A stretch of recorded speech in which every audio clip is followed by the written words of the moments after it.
अजीब महसूस हो। पूरी महारत और कंट्रोल के साथ मास्टर आइजन ने धीरे धीरे अपनी माना को यंग लॉर्ड की कलाई में घुसाया। ऐसा करने से उन्हें लड़के के सर्कुलेशन पाथ्स तक पहुंच मिल गई। जांच बहुत देर तक चली, जो थोड़ी बेचैन करने वाली थी। आखिर में सोर्ड सेंट ने लूशियन की इतनी ज्यादा ताकत का राज ढूंढ लिया जैसा बूढ़े आदमी को उम्मीद थी। यंग लॉर्ड लूशियन पहले ही सर्कुलेशन के आखिरी स्टेज तक पहुंच चुका था। वह दोनों लगभग एक ही लेवल पर थे। लेकिन यह सिर्फ इतना ही नहीं था। इस लड़के ने उस हद को छू लिया था जहां तक आइजन जैसे सोर्ड सेंट भी कभी नहीं पहुंच पाए थे। यह बच्चा उससे भी आगे एक नया रास्ता खोल रहा था जो पहले नामुमकिन लगता था। जांच पूरी करने के बाद आइजन एक पल के लिए चुपचाप खड़े रहे। उन्होंने धीरे से अपनी माना को वापस अपने शरीर में खींच लिया और यंग लॉर्ड का हाथ छोड़ दिया। कांपते हाथों से उन्होंने पूछा कि लूशियन कब से सर्कुलेशन की प्रैक्टिस कर रहा था और वह इस प्रोसेस के आखिरी स्टेज तक कब पहुंचा। यंग लॉर्ड सच में इस अजीब सवाल से हैरान था। उसे बिल्कुल नहीं पता था कि उसने क्या हासिल कर लिया है। सोर्ड सेंट के जांच के मुताबिक उसकी माना की शुद्धता सर्दियों के मैदान में ताजी बर्फ जैसी थी, बिल्कुल साफ और बेदाग। उसका कोर माना की कार्यक्षमता को बढ़ाने के लिए बिल्कुल सही बना था, जैसे हमेशा चलता रहने वाला पानी का पहिया। उसने एक ऐसी दुनिया को छू लिया था जहां तक सिर्फ कुछ ही योद्धा पहुंच पाते हैं। कुछ लोगों ने अपनी पूरी जिंदगी ट्रेनिंग की है, फिर भी वह कभी उस तक पहुंचने की उम्मीद नहीं कर सकते। लूशियन को कुछ ऐसी ही उम्मीद थी, लेकिन उसने यह नहीं सोचा था कि वह पहले ही पूरा होने के इतना करीब था। अगर ऐसा है तो अब अपने नए मास्टर से कुछ भी छुपाने की जरूरत नहीं है। उसके पास अपनी हालत के बारे में बहुत सारे सवाल थे, ऐसे सवाल जिनका जवाब सिर्फ सोर्ड सेंट जैसा कोई दे सकता था। लूशियन ने बताया कि लगभग एक महीने पहले उसने खुद ही अपनी माना को सर्कुलेट करना शुरू किया और पाया कि उसके सारे रास्ते शुरू से ही खुले हुए थे। उसने सुना था कि सर्कुलेशन में दर्द और रुकावटें होती हैं, फिर भी उसे कोई रुकावट या तकलीफ महसूस नहीं हुई। इस बच्चे ने सोर्ड सेंट की उम्मीदों से कहीं ज्यादा कर दिखाया। खुद को जीनियस माने जाने वाले वह कई दशकों की मेहनत के बाद ही इस मुकाम तक पहुंचे थे। यंग लॉर्ड को देखकर शायद वह पौराणिक तलवारबाज जो पहाड़ों को चीर सकते थे और समुद्र को अलग कर सकते थे, वह सिर्फ कहानियां नहीं थे। शायद वह सच में थे, मुझे नहीं पता। शायद वह सच में थे। आइजन गंभीर हो गए और उन्होंने साफ साफ बात करने की इजाजत मांगी, भले ही यह बेअदबी लगे। उन्होंने पूछा कि क्या यंग लॉर्ड लूशियन वर्ल्डेक घराने के उत्तराधिकारी होने का दावा छोड़कर कोई अलग रास्ता अपनाना चाहेगा। लूशियन बूढ़े आदमी के इस सुझाव से घबरा गया। वह अपनी नई मिली उत्तराधिकारी की पोजीशन क्यों छोड़ेगा। उसे चिंता हुई कि शायद उसके शरीर में कुछ गलत है, शायद वह तलवार की तकनीक नहीं सीख सकता या माना का इस्तेमाल करने पर कुछ बुरा हो सकता है। आइजन ने उसे यकीन दिलाया कि उसकी चिंताओं के बिल्कुल उल्टा है। उन्होंने साफ साफ कहा कि लूशियन का शरीर एक आदर्श शरीर का सबसे अच्छा उदाहरण है। वह न सिर्फ अपनी माना और शरीर की कार्यक्षमता को थ्योरी की हद से आगे बढ़ा सकता है, बल्कि उसमें उस ऊंचाई से भी आगे देखने और आम सोच को तोड़ने की भी काबिलियत है। दूसरे शब्दों में, अगर यंग लॉर्ड सिर्फ अपनी तलवार को तेज करने पर ध्यान देता तो वह अपनी स्वार्थ के कारण बहुत कुछ और कर सकता था।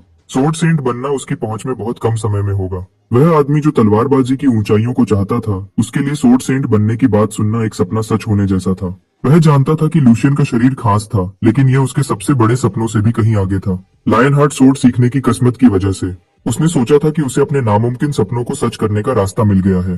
किसने सोचा होगा कि उसमें उस लेवल से भी आगे देखने की काबिलियत थी, तलवार की ऊंचाइयों तक का रास्ता।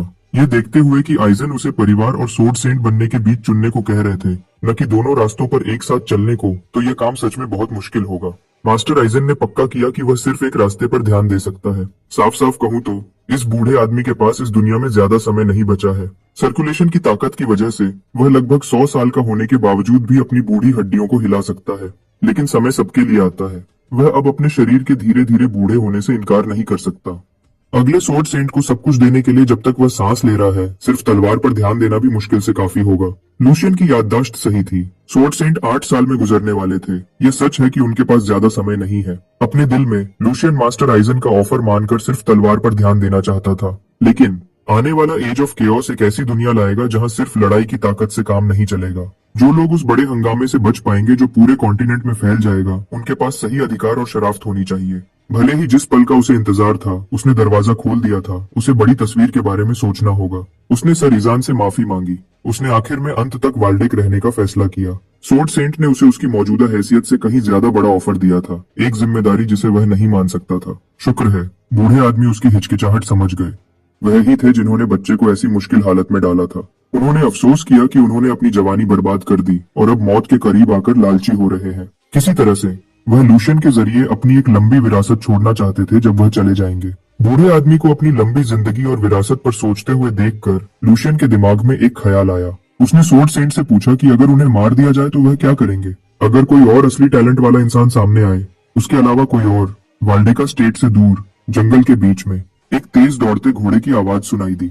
उस ताकतवर घोड़े पर एक नौजवान बैठा था जिसने शाही कपड़े पहने थे। उसकी घुड़सवारी की ट्रेनिंग एक अटेंडेंट के तेज दौड़ते हुए खुले मैदान में आने से रुक गई। अटेंडेंट हांफते हुए वाल्डेक परिवार के तीसरे बेटे के बारे में खबर देने लगा। नौजवान शरीफ आदमी ने अपने घोड़े को गुस्से से रोका। उसे यकीन नहीं हो रहा था कि जो अजीब कहानियां उसने सुनी थी वह सच में सही थी। वाल्डेक घराने का चौथा बेटा जोशुआ वाल्डेक यह मानने को तैयार नहीं था कि उसके बेवकूफ भाई को घराने के मुखिया के पद के लिए नया उम्मीदवार माना गया है। उसके अटेंडेंट ने बताया कि अफवाहें पक्की हो गई हैं। हिज हाइनेस ग्रैंड ड्यूक ने अभी अभी यह ऐलान किया है। और तो और यंग लॉर्ड लूशियन सर इजान की देखरेख में तलवारबाजी की ट्रेनिंग कर रहा है। जोशुआ बहुत गुस्से में था। पूरी जिंदगी उसने अपने भाई को सिर्फ एक परेशानी ही समझा था। अपने दो बड़े भाइयों के बीच दबकर सपोर्ट बनाना पहले ही मुश्किल था। अब तो न्यूट्रल ग्रुप्स के पास भी सपोर्ट करने के लिए एक नया ऑप्शन आ गया है। उसे तो अच्छा लगता अगर लूशियन अपने कमरे में ही सड़ता रहता। उसके अटेंडेंट ने उसे अपनी जुबान संभालने की सलाह दी। जोशुआ शांत कैसे रह सकता था जब उसने मुश्किल से जो सपोर्ट इकट्ठा किया था वह किसी भी पल डगमगा सकता था। यह बात ही गुस्सा दिलाने वाली थी कि उसे लूशियन को अपना बड़ा भाई कहना पड़ता था, जबकि उनके बीच सिर्फ कुछ महीनों का ही फर्क था। तीसरे यंग लॉर्ड के उत्तराधिकारी उम्मीदवार होने की खबर ने उसे परेशान कर दिया था। कोई ना कोई तरीका तो होना चाहिए जिससे वह भी अपनी काबिलियत दिखा सके। क्योंकि लूशियन ने हाल ही में तलवार सीखना शुरू किया था, उसे जल्दी ही एक स्पारिंग पार्टनर की जरूरत पड़ेगी। उसने अपने अटेंडेंट को 2 तेज तलवारें तैयार करने को कहा। जोशुआ को वह लकड़ी की बकवास नहीं चाहिए थी, उसे असली स्टील चाहिए था। उसे बस अपने कमजोर बड़े भाई को दिखाना होगा कि कुछ नहीं बदला है। छोटा भाई सोचता है कि वह मेन कैरेक्टर है। ट्रेनिंग ग्राउंड में वापस लूशियन स्वॉर्ड सेंट को एक दूसरे चेले का आइडिया दे रहा है। भले ही उसके दिमाग में जो सबसे अच्छा उम्मीदवार था उसे ढूंढने में थोड़ा समय लग सकता है, लेकिन उस आदमी का टैलेंट इस देरी की भरपाई कर सकता है। उसने वादा किया कि वह एक ऐसा स्टूडेंट लाएगा जो सर आइजन की विरासत को अपनाने के लायक होगा। 100 साल आगे भी बूढ़े आदमी नहीं चाहते थे कि अनजाने में यंग लॉर्ड पर इतना बड़ा बोझ छोड़ जाएं। उनके लिए इतना ही काफी था कि इतना टैलेंटेड बच्चा उनके बारे में इतना अच्छा सोचेगा। स्वॉर्ड सेंट ने अदब से यंग लॉर्ड का शुक्रिया किया उसकी अच्छी बातों और ऑफर के लिए। जैसा उम्मीद थी, लूशियन का सुझाव उस अनुभवी योद्धा को बेकार लगा होगा। जिन्हें मशहूर तलवारबाज कहा जाता है वह भी उनकी नजर में नहीं आते। यह तो आम बात थी कि सर आइजन को लूशियन के इस दावे पर शक होगा कि वह उनके जैसा ही कोई टैलेंटेड इंसान लाएगा। भले ही स्वॉर्ड सेंट ने इस आइडिया को मना कर दिया, छोटा मालिक देना चाहता है। अगर लूशियन वाल्डेक का शरीर एक खास शरीर है जिसे स्वॉर्ड सेंट ने पहचाना है, तो कोई और भी होना चाहिए जो उसकी टक्कर का हो। पहले उसका शरीर कमजोर होने और तलवार चलाने की सही ट्रेनिंग न मिलने के बावजूद वह एक ऐसे आदमी को जानता था जो पूरे हथियार वाले सिपाहियों की बहुत सारी टुकड़ियों को मार सकता था, पलक झपकते ही। सिर्फ अपनी समझ और हुनर से वह जंग के मैदान में तलवार की तरह सब पर हावी हो जाता था। उसकी तलवार ने बहुत सारे दुश्मनों का खून बहाया, भले ही वह पैदाइश से ही कमजोर था। एक आदमी जिसकी लूशियन बहुत इज्जत करता है वह है सोर्ड डीमन फीलिक्स। छोटे मालिक ने फीलिक्स को अपने साथ लेने का सोच लिया था। अगर उसको और सुधारा जाए तो वह उसका सबसे ताकतवर आदमी बन सकता है। उसे सर ईजान से सिखाने के लिए लाना सही रहेगा। पुरानी बातों को छोड़कर लूशियन की अपनी ट्रेनिंग पीछे नहीं रह सकती। स्वॉर्ड सेंट ने एक प्रैक्टिस करने वाला पुतला निकाला और उसे एक लकड़ी की तलवार दी। तलवार चलाने के सही तरीके सिखाने से पहले बूढ़ा आदमी देखना चाहता था कि लूशियन का अभी कितना हुनर है। लकड़ी के पुतले पर उसे एक सीधा वार, एक आड़ा वार और एक तिरछा वार उसी तरतीब से करना था। माना घुमाने की प्रैक्टिस का अनुभव होने की वजह से माना को कंट्रोल करना उसके लिए आसान होना चाहिए। आखिरी वार के लिए स्वॉर्ड सेंट चाहता था कि लूशियन पूरी ताकत से माना से भरा हुआ जानलेवा वार करे। नए शरीर में पहली बार तलवार पकड़ना एक अजीब अनुभव था। उसे अपनी ताकत को कुछ हद तक सोच समझकर कंट्रोल करना होगा। शुक्र है कि पुराने लूशियन को बचपन में तलवार चलाने की शिक्षा मिली थी। लकड़ी की तलवार को मजबूती से पकड़कर उसने लकड़ी के पुतले पर ध्यान लगाया। उसकी नजर तेज हो गई और उसके शरीर की सभी नसें तन गईं। पूरी ताकत और तरीके से उसने एक बहुत ही ताकतवर सीधा वार किया।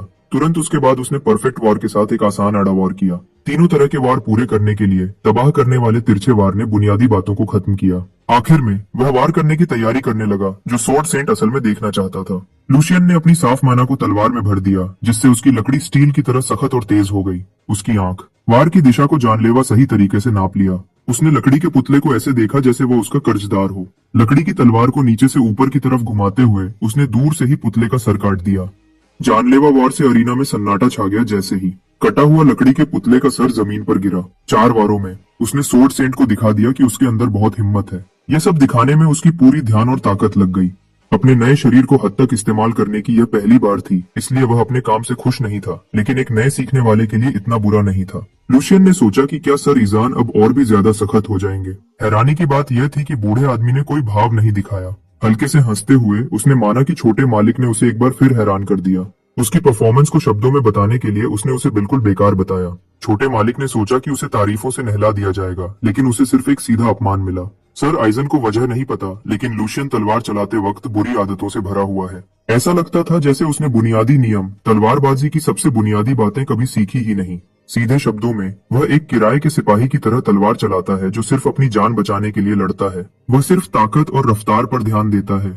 उसके शरीर और माना के बीच संतुलन नहीं था। इन्हीं वजहों से तलवार की असली तेजी कम हो जाती है और हर हरकत के बीच बड़े खाली जगह बन जाते हैं। इसके अलावा उसे आखिरी वार के लिए तलवार में माना भरने में शर्मनाक हद तक ज्यादा समय लगा। उसने माना को तलवार में 1 या 2 सेकंड में डाला, ज्यादा से ज्यादा। हमें यह समझना होगा कि वह 1 या 2 सेकंड की कमजोरी एक अच्छे दुश्मन के लिए उसका सर काटने के लिए काफी ज्यादा समय है। सोर्ड सेंट के मामले में उसे छोटे मालिक का सर काटने के लिए उसके एक छोटे हिस्से में ही काफी है। इस पहले सबकट के लिए लूशियन को लड़ाई में सिर्फ कुछ सेकंड की अहमियत समझनी होगी। वह छोटा सा पल जीत और मौत के बीच का फैसला करने वाला हो सकता है। लूशियन को पता भी नहीं चला कि बूढ़ा आदमी कब हिला, जब तक उसकी लकड़ी की नोक लूशियन की गर्दन को छू नहीं गई। लूशियन को यह बात समझनी पड़ी कि इस काम में अलग अलग दर्जे होते हैं। वह एक बेवकूफ था। वह दूसरी बार मर सकता था बिना पता चले। वह एक बड़े घर के छोटे मालिक की मीठी जिंदगी के मजे करने में बहुत ज्यादा बिजी था, जिसने उसे लापरवाह बना दिया था। पूरी ईमानदारी से लूशियन ने कसम खाई कि इस कीमती सबकर को दिल से अपनाएगा और अपनी बुरी आदतों और सोच को पहले ठीक करने के लिए दिन रात मेहनत करेगा।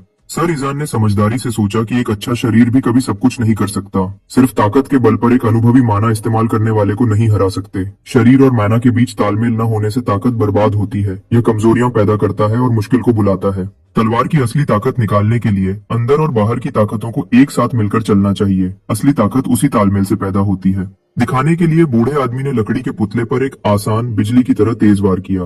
पहले तो लगा कि उसके वार ने पुतले की सतह पर एक भी खरोंच नहीं छोड़ी। फिर अचानक पूरा पुतला फट लाखों छोटे टुकड़ों में पूरे अरीना में बिखर गया। और यही वह तलवार का रास्ता है जिस पर छोटे मालिक को अब से चलना होगा।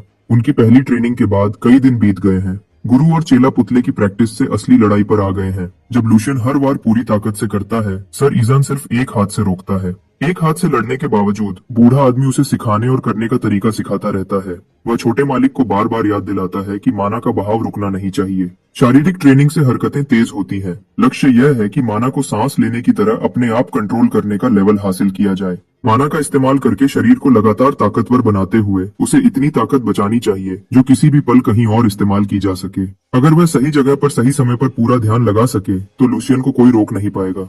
बूढ़े आदमी ने पिछले कुछ दिनों में जो कुछ भी सिखाया था सब कुछ इस्तेमाल करते हुए छोटे मालिक ने हिम्मत से ऊपर से वार किया, लेकिन उसे एक बार फिर रोक दिया गया। सर आइजन तत्वों को पूरे तालमेल में रखने और तलवार के असली मतलब के बारे में बोलता रहा, जबकि शांति से अपने चेले को एक तरफा लड़ाई में हरा रहा था। एक परफेक्ट रोक ने लूशियन को अरीना के दूसरे किनारे पर वापस उड़ा दिया। उसने बूढ़े आदमी पर एक बार फिर हमला करने का सोचा, लेकिन लगातार पूरी ताकत लगाने की थकान आखिरकार उस पर हावी हो गई थी। जब वह सांस लेने की कोशिश कर रहा था, सोर्ड सेंट ने अपनी ट्रेनिंग तलवार में माना भर दी और अपने बेचारे चेले को चुनौती दी कि जितना हो सके उतना बचाव करे। इस बार सर आइजन अपनी छोटी सी लड़ाई के दांव को थोड़ा बढ़ाना चाहता था। लूशियन को दुश्मन की रफ्तार और दिशा का हिसाब लगाना होगा, फिर उसके जवाब में सही मात्रा में ताकत लगानी होगी। काम को समझने के लिए कम समय था, इसलिए सोर्ड सेंट उस पर बहुत तेज रफ्तार से हमला किया। छोटा मालिक शांत रहा और अपने गुरु की शिक्षा याद की।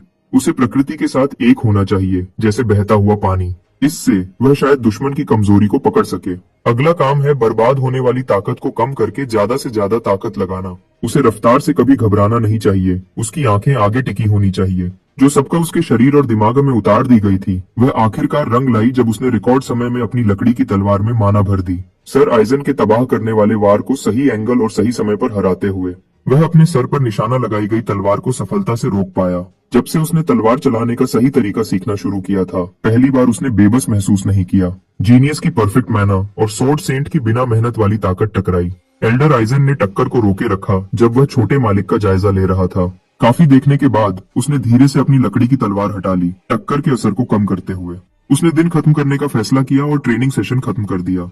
अभी के लिए लूशियन को आज जो एहसास हुआ उसे अपनी रूह में उतार लेना चाहिए। अगर वह ऐसा कर सकता है तो उसे एक नंबर का तलवारबाज माना जाएगा।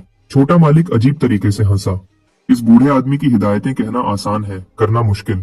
एहसास को अपनी रूह में उतारने की बात छोड़ दो। वह अपने पैर भी महसूस नहीं कर पा रहा था, जिससे वह अजीब तरीके से गिर गया। इतनी सख्त ट्रेनिंग से पूरी तरह से थक चुका था। छोटे मालिक ने अपने गुरु का दिल से शुक्रिया किया। उनके आसपास अरीना थोड़ा टूट गया था। आजकल मजदूरों को लगातार बुलाया जाता है ताकि ट्रेनिंग की जगह पर हुए नुकसान को ठीक किया जा सके।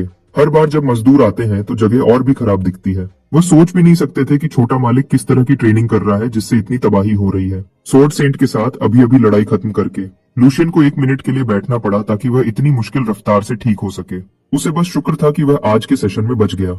किसने सोचा होगा कि बूढ़े आदमी का सख्त तरीका आखिरकार उसकी जिंदगी भर की बुरी आदतों को मिटा देगा जो उसने किराए के सिपाही के दिनों में जमा की थी। अगर हर दिन अरीना में तकलीफ देना ही उसे तोड़कर फिर से बनाने के लिए जरूरी है तो ऐसा ही सही। दर्द सिर्फ उसकी बातों को जल्दी समझने को तेज करता है। जितना ज्यादा वह सर ईजान को देखता है उतनी ही सोर्ड सेंट के लिए उसकी इज्जत और बढ़ती जाती है। यह बूढ़ा आदमी लगातार ऐसी मुश्किलें पैदा करता है जो छोटे मालिक के अभी के हुनर के हिसाब से बनी है ताकि वह एक परफेक्ट जवाब और तेज हिदायतों के साथ काम कर सके।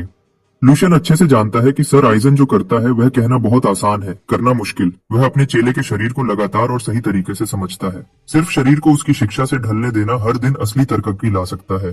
अब तक लूशियन सोचता था कि एक अच्छी तलवार चलाने का राज एक ऊंचे दर्जे के लिए लगातार मेहनत करना है। उसने संतुलन, बची हुई ताकत और बहाव के बारे में कभी नहीं सोचा था जैसे अब सोचता है। इस काम की सबसे जरूरी चीज उसके अंदर पहले से ही थी। अगर उसे यह शिक्षा अपनी पिछली जिंदगी में पता होती तो बातें जरूर अलग होती। कमांडर इन चीफ के खिलाफ अपनी आखिरी टक्कर में उसकी तलवार उस आदमी के बहुत करीब जा सकती थी। अब भी उसे अपनी मौत और हार की साफ साफ बातें याद हैं। अपने दिमाग में एक नकली लड़ाई करते हुए वह बिना लड़े हार नहीं मानता। शायद वह कमांडर को तलवार की ज्यादा अच्छी समझ से हैरान भी कर सकता था। उसकी बड़ी हार का दाग लूशियन के दिमाग में अब भी है। जब वह काफी ठीक हो गया है उसे लगता है कि अपनी ट्रेनिंग यहाँ रोकना बेकार होगा। अगर उसे आसपास कोई सही दुश्मन मिल जाए तो शायद वह अपनी तरक्की को एक ज्यादा सही दुश्मन के खिलाफ नाप सके। भगवान ने तुरंत उसे दे दिया जो वह ढूंढ रहा था। उसका छोटा भाई जोशुआ वाल्डेके एक नौकर के साथ ट्रेनिंग की जगह में चलता हुआ आया। लूशियन को नजरअंदाज करते हुए जोशुआ ने सर ईजान को इज्जत दी। इस लड़के में हिम्मत थी कि वह खुद को सोर्ड सेंट का चेला कहने लगा बिना किसी बात के। सोर्ड सेंट दोस्ताना रहा और पूछा कि चौथे छोटे मालिक ने उसे अचानक क्यों मिलने आए। उसने नम्रता से कहा कि जोशुआ बाद में आए क्योंकि वह छोटे मालिक लूशियन की ट्रेनिंग में बिजी है। बदतमीज बच्चे का नौकर अपने छोटे मालिक को अंदर घुसने और सबका ध्यान अपनी तरफ करने से रोक नहीं पाया। कई शब्दों में जोशुआ ने घोषणा की कि क्योंकि उसका बड़ा भाई ट्रेनिंग के लिए तैयार हो गया है वह सिर्फ प्रैक्टिस में मदद करने आया है। एक छोटा भाई होने के नाते जिसे तलवार चलाने का ज्यादा अनुभव है। उस छोटे बदतमीज की बेइज्जती भरी मुस्कुराहट से यह साफ था कि वह सिर्फ बकवास कर रहा है। फिर भी लूशियन बहुत खुश था। परफेक्ट दुश्मन अभी अभी आया था। वह आखिरकार अपनी तकलीफ को आगे दे सकता है जो उसने पिछले कुछ दिनों में सही थी। सोर्ड सेंट अपनी जगह पर खड़ा रहा। चौथे छोटे मालिक की अचानक की रिक्वेस्ट से हैरान था। ये बच्चा लूशियन की ट्रेनिंग में कैसे मदद कर सकता है। जोशुआ अपने भाई के खिलाफ लड़ाई के लिए दरख्वास्त करना चाहता है ताकि दोनों की महारत को माना घुमाने के असली इस्तेमाल में नाप सके। उसकी मुस्कुराहट मासूम लग रही थी लेकिन कोई भी समझदार आदमी बता सकता था कि वह उस मुस्कुराहट के पीछे चाल चल रहा था। उसने यह भी कहा कि अभी के समय को देखते हुए उनके पास भाइयों की तरह मिलने का समय नहीं है। अगर अभी जैसे समय पर जब दोनों फ्री हों नहीं मिलेंगे तो दूसरा मौका मिलना मुश्किल होगा। जोशुआ ने माना कि उसकी दरख्वास्त बदतमीजी लग सकती है लेकिन वह बस एक छोटा भाई है जो बड़े भाई के साथ थोड़ी देर लड़ना चाहता है। जोशुआ की इस बात को सुनकर लूशियन अपनी हंसी मुश्किल से रोक पाया। इस घर के बच्चे सच में बातों के धनी थे। लड़के को मिलने जुलने और भाइयों के रिश्ते को बहाना बनाते हुए सुनना हंसने वाली बात थी। जोशुआ बिना बताए आ गया और एक असली तलवार ले आया एक बड़े भाई के सामने जिसे अभी पूरे 1 हफ्ते की सही शिक्षा भी नहीं मिली थी। यह इतना बेशर्म और साफ था कि लगभग मासूम लग रहा था जबकि उसका मकसद साफ तौर पर एक दुश्मन को हराकर अपनी जगह पक्की करना था। बड़े भाई की मदद करने के बहाने के पीछे छुपकर उसे लगता है कि वह अपना रास्ता बना सकता है। अगर सोर्ड सेंट देखता है तो यह लड़ाई और उसके नतीजे को और ज्यादा अहमियत देगा। लूशियन की इज्जत इतनी गिर चुकी थी कि एक नया लड़का जिसके अभी बाल भी ठीक से नहीं आए थे उसे कंट्रोल करने की कोशिश कर रहा है। छोटा मालिक सर आइसन का उत्तराधिकार की लड़ाई पर क्या रुख है वह जानता है। जोशुआ ने अभी अभी बूढ़े आदमी को मुश्किल में डाल दिया। अपने इज्जतदार गुरु को और मुश्किल में डालने से रोकने के लिए लूशियन ने आगे बढ़कर अपने छोटे भाई का प्रस्ताव मान लिया। उसने शुरू में बेवकूफ बनने का नाटक किया और घर के सबसे छोटे की तारीफ की कि उसका इतना अच्छा और तारीफ के लायक दिल है। फिर उसने शरारत से जोशुआ की बातों को गलत साबित किया। वह ऐसी खराब हरकत को नजरअंदाज नहीं कर सकता। ऐसी बेकार बातें इस घर में नहीं चलेंगी। इसे नजरअंदाज नहीं किया जा सकता। घर के इस नादान बच्चे को खुद सिखाने के लिए लूशियन अरीना में उतरने को तैयार है। लेकिन आज आखिरी दिन है जब वह ऐसी बचकानी हरकतों को बर्दाश्त करेगा। वह इस लड़के को कभी माफ नहीं करेगा अगर वह उसके गुरु को और मुश्किल में डालता है। सोर्ड सेंट समझ गया था कि उसके चेले ने जोशुआ की असली नीयत को पहचान लिया है और उसने सीधे सीधे इस बकवास को खत्म करने का फैसला किया। आखिर में खून का रिश्ता ऐसा होता है जो तोड़ा नहीं जा सकता। सर आइजन ने अपनी अनुमति दे दी, भाइयों को लड़ने दिया, लेकिन यह आखिरी बार होगा। अगर उसे लड़ाई बहुत खतरनाक लगी तो वह तुरंत बीच में आकर रोक देगा। चौथे और तीसरे छोटे मालिक दोनों ने कसम खाई कि स्वॉर्ड सेंट के नियम याद रखेंगे। लूशियन ने जोशुआ के सर को खतरनाक तरीके से सहलाया और सबसे छोटे के साथ एक अच्छी लड़ाई की कामना की। एक नकली हंसी के साथ चौथे छोटे मालिक ने छिपी हुई दुश्मनी के साथ जवाब दिया। दोनों लड़ने वाले स्टेज पर आ गए, एक दूसरे के सामने खड़े हो गए, जबकि स्वॉर्ड सेंट बीच में खड़ा था। उसने लड़कों को याद दिलाया कि यह लड़ाई एक दूसरे को नुकसान पहुंचाने के लिए नहीं है, बल्कि बस एक लड़ाई है यह देखने के लिए कि उन्होंने क्या सीखा है। लूशियन को लड़ाई को सीखने के इरादे से करना चाहिए, क्योंकि यह उसकी पहली असली लड़ाई है। जोशुआ को दूसरी तरफ एक बड़े के रूप में जिम्मेदारी लेनी चाहिए, जिसने तलवार का रास्ता पहले अपनाया था। बूढ़े आदमी ने उनसे लड़ने की गुजारिश की, बिना हाउस वर्ल्डेक के इज्जतदार नाम पर कोई दाग लगाए। रेडी होने का इशारा देने के लिए दोनों भाइयों ने अपनी तलवारें निकाल ली। अपनी अपनी तलवारों की मुट्ठियों को पकड़कर दोनों यंग मास्टर्स ने एक दूसरे को ध्यान से देखा। जोशुआ को लूशियन का बड़े भाई जैसा बिहेव करना और अपने लिए खड़े होना अच्छा नहीं लगता था। जब भी लूशियन ये बोलता था कि वह बड़ा है, जोशुआ को बुरा लगता था। उसे यह कुछ महीनों का फर्क बिल्कुल पसंद नहीं था, जिसकी वजह से लूशियन उसका बड़ा भाई बन गया था। कम से कम उसने मुश्किल काम तो कर लिया था। वह अंदर आ गया था और इस लड़ाई के बाद वह लूशियन को ज्यादा बोलने से रोक सकता था। जोशुआ के दिमाग में यह इस बारे में नहीं था कि कौन पहले पैदा हुआ, यह इस बारे में था कि कौन सच में ज्यादा टैलेंटेड है। इस वक्त वह अपनी नफरत और गुस्से को मुश्किल से छुपा पा रहा था। वह ऐसे चेहरे बना रहा था जो कोई अपने सबसे बड़े दुश्मन के लिए भी नहीं बनाता। अपना पूरा ध्यान अपने हाथों में पकड़ी स्टील की तलवार पर लगाते हुए उसे उसकी ठंडी और भारी एहसास से बहुत अच्छा लगा। उसे 2 महीने और पूरी जिंदगी हो गई थी जब उसने आखिरी बार कोई असली हथियार पकड़ा था। अगर वह उसके मर्सनरी वाले दिन होते तो वह शायद किसी अमीर लड़के को हराने के लिए हर तरह की गंदी चालें चलता, लेकिन आज वह वाल्डेक फैमिली के तीसरे यंग लॉर्ड के लायक स्टाइल से गर्व के साथ लड़ेगा। अगर लड़ाई के जोश में वह अपनी पिछली जिंदगी में सीखी हुई कोई तलवार की टेक्निक इस्तेमाल कर लेता है तो बूढ़ा आदमी जरूर नोटिस कर लेगा। भले ही जोशुआ एक बुरा और चालाक सांप है, लूशियन को याद रखना चाहिए कि यह छोटा वाला अभी सिर्फ एक मासूम बच्चा है जिसे अभी तक दुनिया की असलियत नहीं पता। वह सच में इस लड़ाई को बड़े भाई की तरह सही रखना चाहता था। फिर भी जोशुआ ने बुरी बातें बोलने का फैसला किया। पूछा कि उसकी पहले वाली हिम्मत कहाँ चली गई थी। चौथे यंग मास्टर ने उसकी चोरी चोरी वाली नजरों को डर समझा। उसने सोचा कि असली तलवार हाथ में होने पर फैमिली की शर्मिंदगी को अब गर्मी लग रही होगी। उसने यह भी कहा कि भले ही असली तलवार की लड़ाई में बड़े हादसे होते हैं, ऐसे हादसे तभी होते हैं जब लड़ने वालों की स्किल्स बराबर की हो। उस छोटे कमीने ने सुझाव दिया कि वह लूशियन को थोड़ी ट्रेनिंग दे सकते हैं वुडन तलवार से बदलकर, लेकिन उसकी जरूरत नहीं होगी। वह सच में इस पूरे मामले को सही रखना चाहता था। लेकिन ऐसा लगता है कि जोशुआ सच में असली दर्द महसूस करना चाहता था। एक भाई के लिए जो बात नहीं सुनता, एक अच्छी मार ही एक इकलौता इलाज है। एक बार फिर उसने उस छोटे कमीने को सबसे छोटा कहा, हर शब्द को जोर देकर बोला ताकि उसे ज्यादा से ज्यादा बुरा लगे। आसानी से गुस्सा होकर जोशुआ ने अपना वजन अपने निचले शरीर पर डाला, हमला करने के लिए तैयार। वह तेज हुआ और तेज और भारी कदमों से दूरी कम करने की कोशिश की। उसकी एक ही इच्छा थी कि वह लूशियन को उसकी बातों पर पछतावा कराए, पूरी तरह से मार पीट करके। लूशियन ने अपनी बॉडी को कस लिया और हमले का इंतजार किया। जैसा सोचा था, अपने भाई को खुद पर पाबंदियां लगाकर सबका सिखाना आसान नहीं होगा। आखिर में जोशुआ ने भी स्वॉर्ड सेंट से सीखा था। उसके बेसिक्स और चलने का तरीका बिल्कुल भी हल्का नहीं था। इसके अलावा लूशियन अभी भी थका हुआ था, क्योंकि उसने सर ईजान के साथ पहले वाली लड़ाई में अपनी ज्यादातर माना खर्च कर दी थी। अच्छी बात यह थी कि जोशुआ की अनुभव की कमी छुपी नहीं थी। वह इतनी हल्की बातों पर इतनी आसानी से गुस्सा हो गया। लूशियन तैयार हुआ और अपने निचले शरीर में माना भर दी। उसने स्वॉर्ड सेंट की सीख को सही से लागू किया, जिसमें पावर और माना को एक साथ घुमाना था, जबकि वह अपने गुस्से वाले छोटे भाई से सिर्फ कुछ मीटर्स दूर था। एक पैर में माना भर लेना काफी होगा। जब वह आखिर में आगे बढ़ा तो उसकी तेज रफ्तार से बंदूक चलने जैसी तेज आवाज आई।